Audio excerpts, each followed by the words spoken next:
Hello students, स्वागत है आप सभी का एनसीईआरटी फिजिक्स क्लास 12th में। आज का हमारा क्वेश्चन है आरएल परिपथ के लिए प्रतिबाधा, कलांतर तथा धारा के शिखर मान की गणना कीजिए। तो सबसे पहले हम आरएल परिपथ खींच लेते हैं। तो इसके लिए हम प्रतिरोध आर और प्रेरण कुंडली एल को श्रेणी क्रम में जोड़ देते हैं इस तरीके से। तो ये हमने श्रेणी क्रम में जोड़ दिया। तो प्रतिरोध आर और प्रेरण कुंडली एल को श्रेणी क्रम में जोड़कर अब हम दोनों का संबंध प्रत्यावर्ती वोल्टेज एसी से कर देते हैं। और प्रत्यावर्ती वोल्टेज हम यहाँ पे बीचों बीच बना लेते हैं। ये देखिए, ये हमने बना लिया प्रत्यावर्ती वोल्टेज, यहाँ पे साइन नीचे लिख दिया एसी। और पहले हमने श्रेणी क्रम में जोड़ा है प्रतिरोध आर को और एल को। अब इन दोनों का संबंध प्रत्यावर्ती वोल्टेज से कर देते हैं। इसके बाद इसमें जो धारा होगी वो यहाँ पे ऊपर की ओर और यहाँ पे नीचे की ओर आएगी।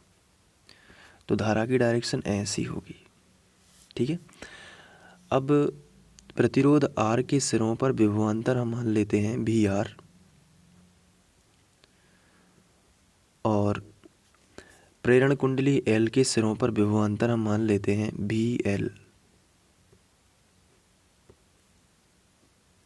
ये देखिए, बाकी अब देखते जाना है आपको कि क्या क्या करना है आगे, तो निश्चित ही ये बनने लगेगा। तो जो अभी चित्र में किया है वो हम यहाँ पे लिखेंगे। चित्रानुसार प्रतिरोध आर और प्रेरण कुंडली एल को श्रेणी क्रम में जोड़कर इनका संबंध प्रत्यावर्ती वोल्टेज से किया गया है। तो इसी तरीके की भाषा आपको लिख देनी है कि चित्रानुसार प्रतिरोध आर प्रेरण कुंडली एल को श्रेणी क्रम में जोड़कर इनका संबंध प्रत्यावर्ती वोल्टेज से किया गया है। तो एक लाइन हम लिखते हैं जो सभी परिपथों में चलेगी। वो लाइन ये है कि किसी क्षण स्मॉल टी पर प्रत्यावर्ती वोल्टेज का समीकरण। तो वही लाइन हमने लिखी, किसी क्षण स्मॉल टी पर प्रत्यावर्ती वोल्टेज का समीकरण। और वो समीकरण होता है V बराबर V0 साइन ओमेगा टी। ये देखिए, और इसको बना देना है समीकरण 1। अब जो हमने यहाँ पे विभवांतर लिखे थे, जैसे ये आर के सिरों पर है, ये एल के सिरों पर, तो यहाँ पे हम उनके मान निकाल लेते हैं। तो हेडिंग जैसे हम यहाँ से स्टार्ट करते हैं, तो हम लिखेंगे प्रतिरोध आर के सिरों पर विभवांतर। तो हेडिंग लगाएंगे प्रतिरोध आर के सिरों पर विभवांतर। प्रतिरोध आर के सिरों पर विभवांतर। तो विभवांतर वी आर है आर के सिरों पर, लेकिन फिर भी हमें इसका मान निकालना है। तो ओम के नियम से हमने पढ़ा हुआ है, क्या पढ़ा है, V बराबर आर आई, ये ओम का नियम होता है। लेकिन ओमीय परिपथ में यानी प्रतिरोध वाले केस में आर ही रहता है प्रतिरोध और धारा आई ही है। तो वी आर बराबर क्या होगा, आर आई, ये ज्यों का त्यों रहेगा। इसी तरीके से अब हम लिखेंगे प्रेरण कुंडली एल के सिरों पर विभवांतर। तो यहाँ पे हम लिखते हैं प्रेरण कुंडली एल के सिरों पर विभवांतर। और एल के सिरों पर विभवांतर किससे दर्शाएंगे, वी एल से। इसका फॉर्मूला क्या होगा, तो चूंकि V बराबर आर आई होता है, तो क्या हम यहाँ पे आर आई यहाँ पे भी लिख दें, तो आंसर है नहीं। क्योंकि प्रेरण कुंडली के केस में ये जैसे प्रेरण कुंडली है, तो इसका जो रेजिस्टेंस होता है उसे हम आर से नहीं दर्शाते, बल्कि किससे दर्शाते हैं, एक्स एल से। ठीक है, तो बस इतना याद रखना है कि एक्स एल से दर्शाते हैं यहाँ पे। और ये हम कॉन्सेप्ट में भी पढ़ चुके हैं इसके पहले। और धारा सबकी सेम टू सेम रहेगी आई। तो वी आर का मान मिला आर आई और वी एल का मान मिला है एक्स एल इंटू आई। और ये मान क्यों निकाले हैं, बाद में हमें चूँकि इसको लगाना है, यानी कि ये बाद में हमें काम में आएंगे। तो चलिए, अब हमने ये तो कर लिया। अब इसके बाद हम यहाँ पे ग्राफ खींचेंगे कि आर और एल के बीच में ग्राफ कैसा होना चाहिए।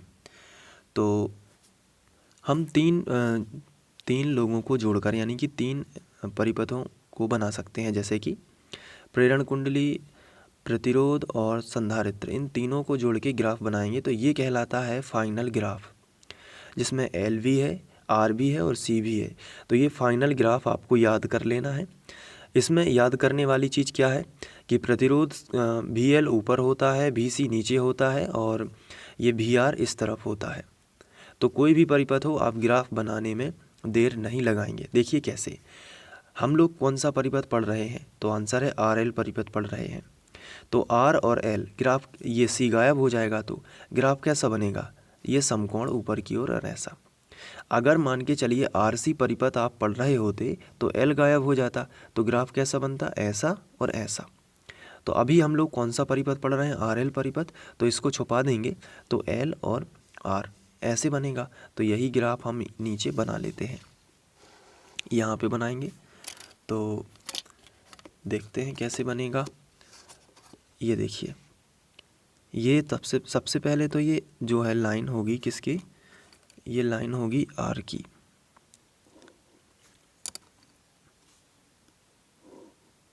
भी आर की लाइन है, ये किसकी लाइन है, भी आर की लाइन।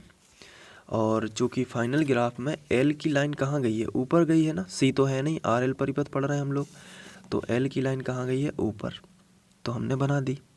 ये देखिए एल की लाइन ऊपर चली गई, तो ये हो गया भी एल, ये इस तरीके से। अब इन दोनों का परिणामी कैसे जाएगा, तो परिणामी जाएगा इसके कटान बिंदु से, दोनों के मध्य में, यहाँ से। तो ये हो जाएगा विभव समांतर चतुर्भुज नियम, यदि आपने पढ़ा हो तो इसमें ये होता है कि यदि समांतर चतुर्भुज की दो भुजाएं यदि दो सदिश द्वारा प्रदर्शित हों तो उनका परिणामी सदिश उनके कटान बिंदु से होकर जाता है, ये कथन है। तो अब उतना सारा याद नहीं भी रखेंगे तो कोई टेंशन नहीं, यहाँ से आप एक लाइन खींचेंगे और इन दोनों का परिणामी यहाँ पे आपको मिल जाएगा, जिसे परिणामी विभव को हम केवल भी से दर्शाएंगे, ठीक है। तो ये हो गया परिणामी विभव। अब इसका मान हमें कैसे निकालना है, तो इसके लिए हमें त्रिभुज की ज़रूरत पड़ेगी। तो हम त्रिभुज बनाने के लिए क्या करते हैं, सिंपली यहाँ से इसको मिला देते हैं, स्केल की सहायता से ही यहाँ पे इसको मिला देंगे और यहाँ से इसको मिला देंगे। ये देखिए,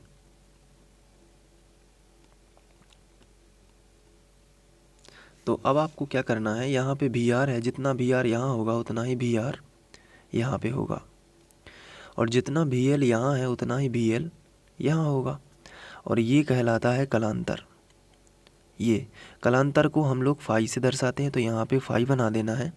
तो यहाँ पे भी क्या बन जाएगा, फाई। क्यों बनेगा, क्योंकि जेड आकृति के कोण है, एकांतर कोण है, तो जितना एंगल यहाँ पे होगा उतना ही एंगल यहाँ पे होगा। आप देखिए जेड बन रहा है ना, ये देखिए ये जेड बन रहा है ना, तो इसलिए। तो अब हम परिणामी विभव निकाल सकते हैं, तो हम यहाँ पे हेडिंग लगाएंगे परिणामी विभव। लेकिन उसके पहले, हेडिंग लगाने के पहले हम इसके बारे में थोड़ा सा लिखेंगे। हमेशा याद रखिए कि जो भी आर होता है वो धारा के साथ में समान कला में होता है। ये हम लोग ओमीय परिपथ में पढ़ चुके हैं कि विभवांतर भी आर धारा के साथ में समान कला में होता है। तो ये लाइन हम यहाँ पे लिखेंगे कि चित्र से स्पष्ट है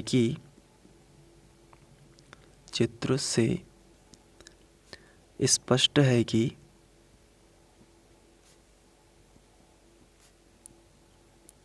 विभवांतर भी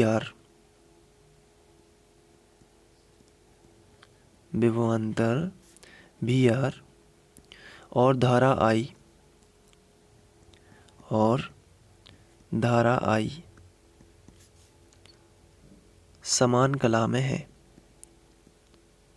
समान कला में है, यानी कि एक ही लाइन में है, ठीक है।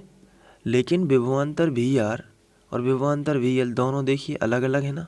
तो इसका क्या मतलब, इसका मतलब ये है कि जो ये भी एल है ना, ये भी आर से 90 अंश आगे है। ये 90 अंश है ना, यहाँ पे एंगल बनेगा कितने अंश का, 90 अंश का। तो कौन आगे है 90 अंश, भी एल। तो यहाँ पे हम लिखेंगे परंतु भी एल भी आर से या विभवांतर भी आर से 90 अंश कलांतर अग्रगामी है। ऊपर है तो अग्रगामी है और नीचे यदि जाता है तो पश्चगामी है। तो विभवांतर भी आर से 90 अंश कलांतर अग्रगामी है।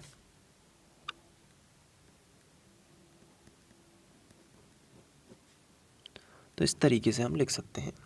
तो अब हम हेडिंग डाल सकते हैं परिणामी विभव की, जो भी हमें ज्ञात करना है ये वाला। ये चित्र के बारे में थोड़ा सा लिखना ज़रूरी होता है, फिर उसके बाद हम लोग लिखेंगे परिणामी विभव।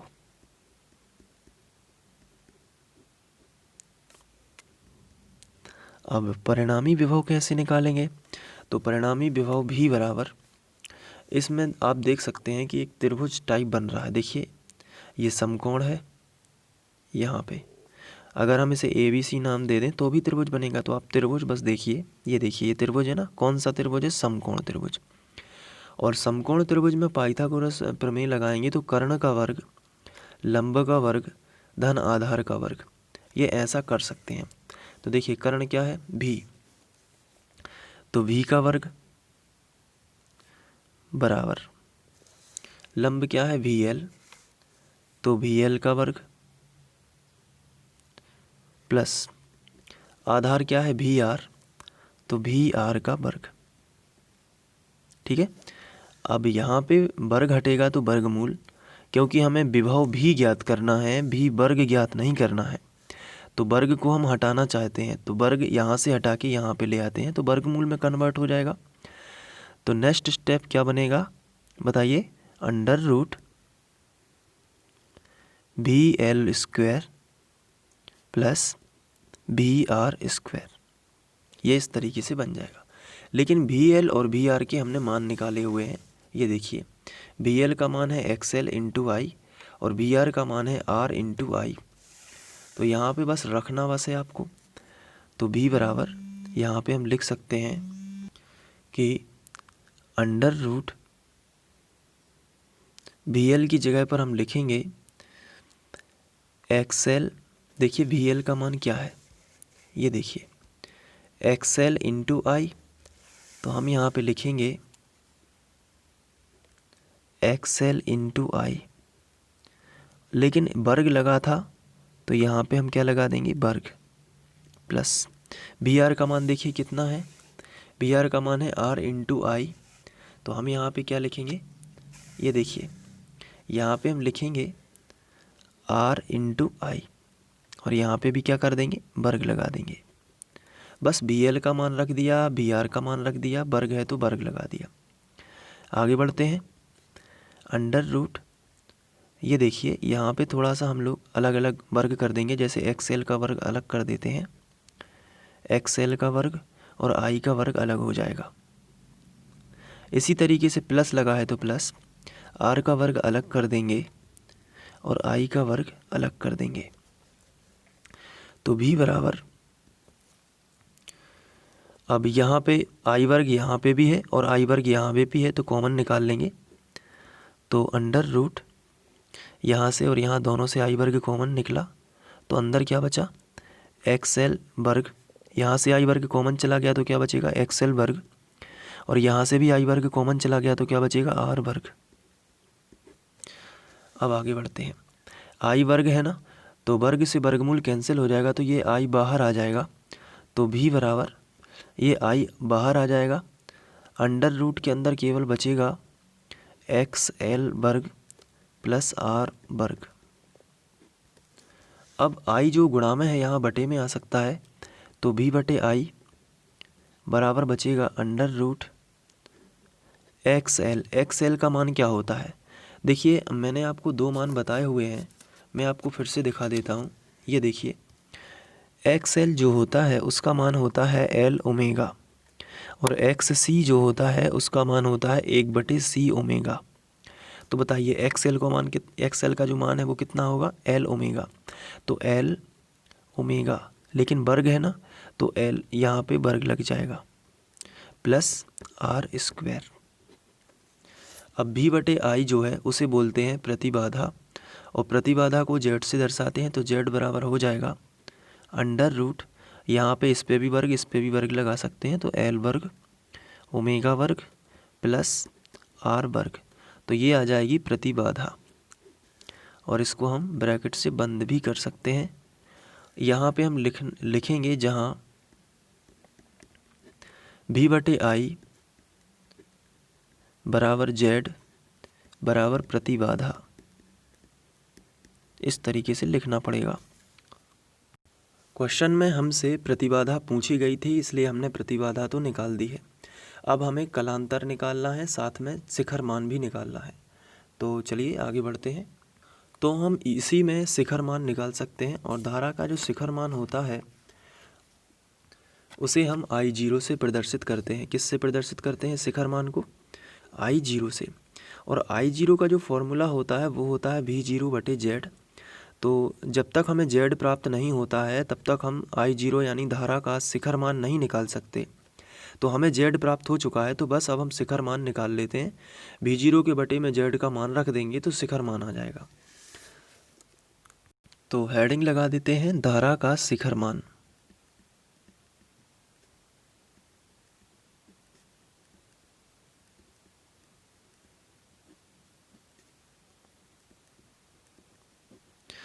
और धारा का शिखर मान जो होता है वो होता है I0 बराबर V0 बटे जेड। ठीक है, I0 ज्यों का त्यों, V0 ज्यों का त्यों, और जो जेड का मान निकालना है वो देख के मैं यहाँ पे लिख देता हूँ, जो कि था L square omega square plus R square. तो ये आ गया धारा का शिखर मान। इसको भी ब्रैकेट में बंद कर दीजिएगा। I0 धारा का शिखर मान है। इसके बाद हम कलांतर निकालेंगे। तो कलांतर के लिए हमें ग्राफ की ज़रूरत पड़ेगी। तो सबसे पहले तो हेडिंग डाल देते हैं कलांतर, और कलांतर को हम tan फाई से दर्शाते तो फाई से हैं, लेकिन कलांतर चूँकि समकोण त्रिभुज में होता है तो वहाँ पे tan लगेगा। और ग्राफ में देख लीजिए एक बार, ये देखिए ये ग्राफ है, तो ये देखिए ये फाई है, और tan फाई लगाएंगे तो लंब बटे आधार होता है tan का फॉर्मूला। तो tan फाई बराबर होगा लंब बटे आधार यानी VL बटे VR। तो इसलिए हम डायरेक्ट यहाँ पे लिखेंगे tan फाई बराबर VL बटे VR। आप चाहें तो लिख सकते हैं ग्राफ से, जो हमने ग्राफ बनाया है वहाँ से। अब आगे बढ़ते हैं। तो tan फाई बराबर VL कितना है? तो VL का मान याद रखिए I इंटू XL होता है, जो कि आप उसी व्यंजक में से भी देख सकते हैं जो पहले आपने लिखा था, या डायरेक्ट भी याद कर लेंगे तो कोई टेंशन नहीं है। और VR का होता है I इंटू R। तो I से I कैंसिल हो जाएगा, तो आगे बढ़ेंगे तो मिलेगा tan फाई बराबर XL बटे R। इसके बाद जो XL होता है उसका मान निकाल लेंगे। तो tan फाई बराबर XL का मान होता है L ओमेगा और बटे R। XL का डायरेक्ट मान कितना लिख देना है? L ओमेगा, क्योंकि मैंने अभी बताया है आपको। तो फाई का मान निकालेंगे तो tan इस तरफ आ जाएगा, तो हो जाएगा tan इनवर्स और L ओमेगा बटे R। तो ये आ जाएगा आपका कलांतर। तो इस तरीके से प्रतिबाधा, शिखर मान और कलांतर आप ज्ञात कर सकते हैं। तो अब आप स्क्रीनशॉट ले लीजिएगा और अच्छे से इसको तैयार कर लीजिएगा।